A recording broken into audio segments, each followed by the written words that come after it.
Assalamualaikum warahmatullahi wabarakatuh.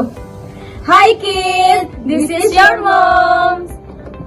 Di sini kami dari kelompok 2 akan memberikan video edukasi tentang interaksi obat dengan herbal. Video ini ditujukan untuk memenuhi mata kuliah interaksi obat.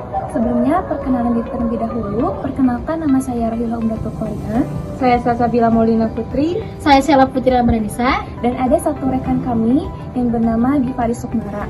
Nah, untuk penjelasan lebih lanjut, kita lihat video berikut ini.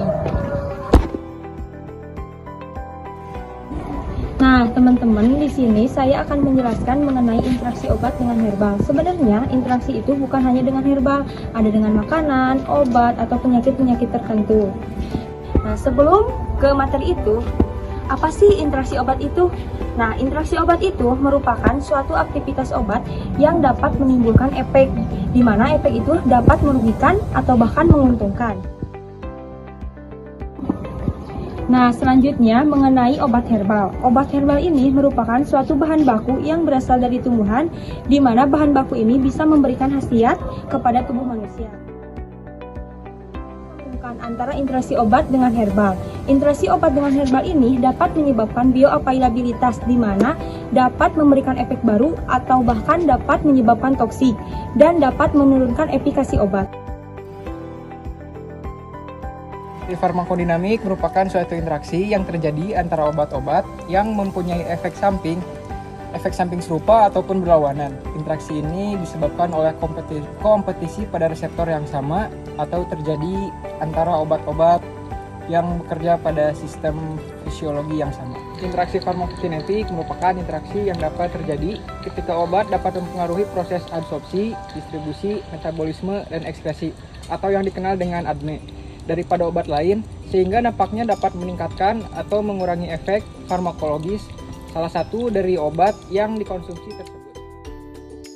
Nah, interaksi obat herbal ini merupakan salah satu yang sulit diidentifikasi, dan ada beberapa faktor, yaitu yang pertama, kurangnya penelitian terhadap interaksi obat dengan herbal, dan yang kedua, terabaikan, yaitu jarang dokter menanyakan kepada kita bahwa kita itu sedang mengkonsumsi obat herbal atau tidak. Nah, jadi obat herbal memiliki banyak kandungan aktif yang khasiatnya tidak spesifik dibandingkan obat kimia yang khasiatnya spesifik.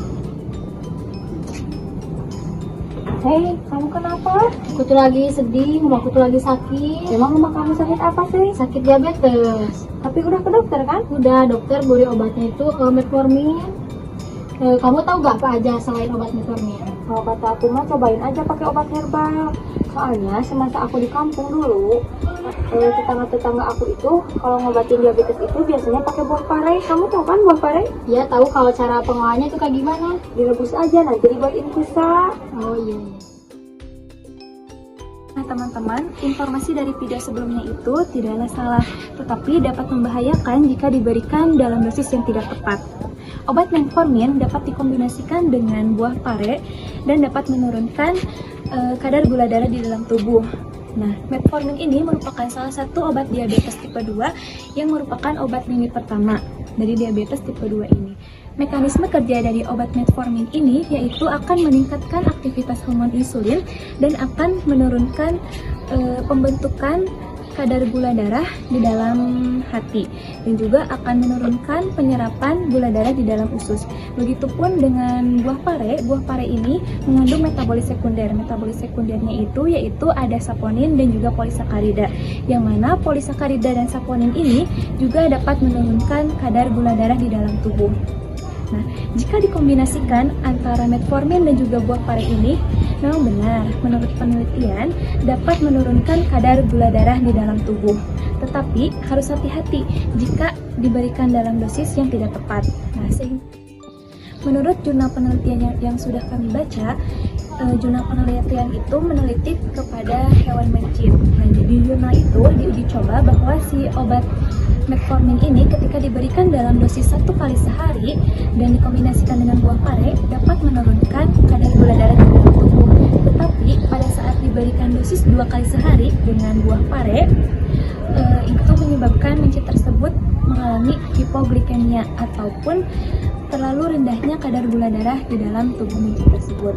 Jadi teman-teman, interaksi obat herbal antara buah pare dan juga metformin ini merupakan salah satu contoh interaksi yang menguntungkan ataupun bisa disebut interaksi yang sinergis.